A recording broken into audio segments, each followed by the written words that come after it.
शनेश्वर देवस्थानमधील बनावट ॲप प्रकरणी सायबर पोलिसांनी गुरुवारी रात्री 2 कर्मचाऱ्यांना शिंगणापूर येथून अटक केली आहे। त्यांना शुक्रवारी नेवासे येथील न्यायालयात हजर करण्यात आलं होतं। त्यांना 8 डिसेंबरपर्यंत पोलीस कोठडी देण्यात आली आहे।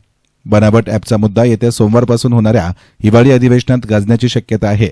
संजय तुळशीराम पवार वय वर्ष 38 राहणार सोनई तालुका नेवासा आणि सचिन अशोक शेटे वय वर्ष 41 राहणार शनी शिंगणापूर तालुका नेवासा अशी अटक करण्यात आलेल्या आरोपींची नावे आहेत। पवार लिपिक असून सचिन शेटे हा सीसीटीव्ही विभागाचा प्रमुख आहे। ॲप मालकाच्या बँक खात्यातून या दोघांच्या खात्यामध्ये पैसे ट्रान्सफर झालेले आहेत। गेल्या अनेक वर्षांपासून हा प्रकार सुरू होता। यातून देवस्थानमधील अनेकांनी मोठी माया जमवल्याचे तपासामध्ये समोर आले आहे। बनावट ॲप प्रकरणात सायबर पोलिसांनी तांत्रिक तपास करत सुमारे 40 जणांची चौकशी केली। चौकशी केलेल्यांमध्ये देवस्थानचे कर्मचारी, विश्वस्त आणि काही पुजाऱ्यांचा देखील समावेश आहे। यातील 2 आरोपींविरोधात सायबर पोलिसांना सक्षम पुरावे मिळाले असून त्यांना अटक करण्यात आली। गुन्हा दाखल झाल्यानंतर सायबर पोलिसांची ही पहिलीच कारवाई आहे। गेल्या 5 महिन्यांनंतर प्रत्यक्षात कारवाईला सुरुवात झाली असून या प्रकरणामध्ये आणखीही काही जणांना अटक होण्याची शक्यता वर्तवली जात आहे।